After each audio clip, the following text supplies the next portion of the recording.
HCU భూముల వ్యవహారంపై మాటల యుద్ధం నడుస్తోంది. కేటీఆర్ కు TPCC chief Mahesh Goud counter ఇచ్చారు. అధికారంలోకి వస్తామని కేటీఆర్ పగటి కలలు కంటున్నారని మహేష్ గౌడ్ ఎద్దేవా చేశారు. హెచ్సియు భూముల నుంచే మై హోమ్ కు రోడ్డు అనుమతి ఎలా ఇచ్చారని ప్రశ్నించారు. కేసీఆర్ హయాంలో జరిగిన భూ విధ్వంసంపై చర్చకు సిద్ధమన్నారు. ఆ 400 ఎకరాలను ఎట్టి పరిస్థితుల్లో, ఇది కేసీఆర్ గారి మాట, మా పార్టీ మాట, మా పార్టీ తరఫున మేము మాటిస్తున్నాం, 3 ఏళ్లలో మేము ఖచ్చితంగా మళ్ళీ ప్రభుత్వంలోకి వస్తున్నాం.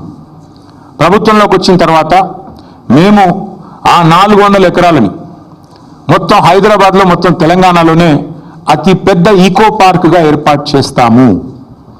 ఇప్పుడే నేను స్పష్టంగా చెప్తా ఉన్నా, ఈరోజు ఎవరైనా రేవంత్ రెడ్డి విసిరే బిస్కెట్లకు ఆశపడి, రేవంత్ రెడ్డి చెప్పే మాటలకు ఆశపడి ఆ ల్యాండ్ 1 ఇంచ్ ఎవరన్నా కొనుక్కున్నా మళ్ళా కుండ బదులు కొట్టినట్టు చెప్తున్నా, మమ్మల్ని తర్వాత అనొద్దు. ఖచ్చితంగా ప్రతి ఇంచ్ తిరిగి వెనక్కి తీసుకుంటాము. ఒక అద్భుతమైన ఈకో పార్క్, ఎట్లా అయితే ఒక సెంట్రల్ పార్క్ ఉంటుందో మన్హాటన్లో, ఆ స్థాయిలో ఒక అద్భుతమైన ఈకో పార్కును హైదరాబాద్ ప్రజలకి గిఫ్ట్గా అందిస్తాము.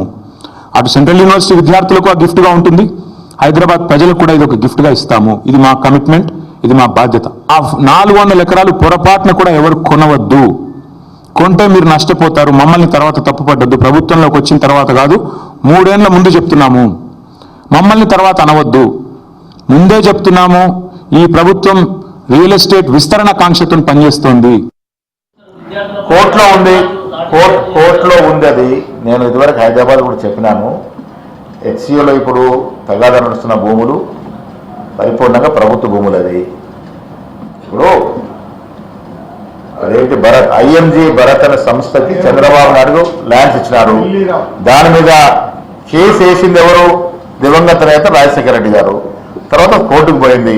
కోర్టు తేల్చి చెప్పింది ఇది ప్రభుత్వ భూమని. ఎప్పుడైతే ఐఎంజీ భరత్కి ఈ భూములు అప్పచెప్పినారో దాని బదులు భూములు హెచ్సికి ఇవ్వడం జరిగింది. ఇవాళ అదనంగా వాళ్ళు కావాలని కోరుతున్నారు. తదుపరి నిర్ణయం ఏముంటుంది ప్రభుత్వం తీసుకుంటుంది. కానీ ఈ భూములు హెచ్సి భూములని రాంగ్ ప్రచారం ఏదైతే ప్రతిపక్షాలు చేస్తా ఉన్నాయో ఇది ప్రజలు తెలుసుకోవాల్సిన అవసరం ఉన్నది. హెచ్సియు భూముల్ని ఐఎంజీ భరత్ సంస్థకి ఇచ్చినప్పుడు దాని బదులు భూమి హెచ్సికి ఇవ్వడం జరిగింది. ఆ భూమి బదలాంపు జరిగింది. ఆ బదలాంపు మీద హెచ్సి ఆనాడు రిజిస్టార్ నరసింహ సంతకం కూడా పెట్టి జరిగింది. సో ఈ భూములు హెచ్సి భూములు కావు, ఇది ప్రభుత్వ భూములు. అయినప్పటికీ కూడా ప్రభుత్వ అవసరాలు ఏ రకంగా ఉంటే ఆ రకంగా చేసుకోవడానికి ప్రభుత్వం సిద్ధంగా ఉంది. ఇవాళ ఈ భూముల విషయంలో రాద్ధాంతం చేస్తున్నట్టు మహనీయులు కేటీఆర్ గారు మరి ఆనాడు అక్కడ ఒక పెద్ద సంస్థ భూములు కడితే దానికి బాధంగా హెచ్సి మధ్య నుంచి రోడ్డిచ్చిన పాపాన పోలేదా? ఇవాళ ఏ రకంగా మాట్లాడుతూ ఉన్నారు వాళ్ళు? ఇది కాకుండా కేటీఆర్ కేసీఆర్ హయాంలో హైదరాబాద్ చుట్టూన్నటువంటి గోల్డ్ మైన్ లాంటి ప్రభుత్వ భూములు, ఎన్ని భూములు అమ్మారు, ఎన్ని భూముల్ని వారి అనియ సంస్థలకి కారు చౌకగా కట్టబెట్టారు. ప్రభుత్వ ఆస్తుల యొక్క ధ్వంసం ఏ రకంగా జరిగిందో మేము చర్చకు సిద్ధము.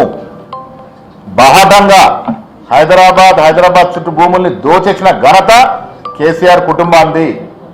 దీనికి ఎక్కడికైనా చర్చకు సిద్ధం, మేము నిరూపించడానికి సిద్ధం. అసలు ప్రభుత్వ గోల్డ్ మైన్ లాంటి భూములన్నీ కాజేసిన మీరు ఇలా మా మీద బట్టగాల్చి వేసే ప్రయత్నం చేస్తా ఉన్నారు. ప్రజలు వింటూ అర్థం చేసుకుంటారు. దీంట్లో మనం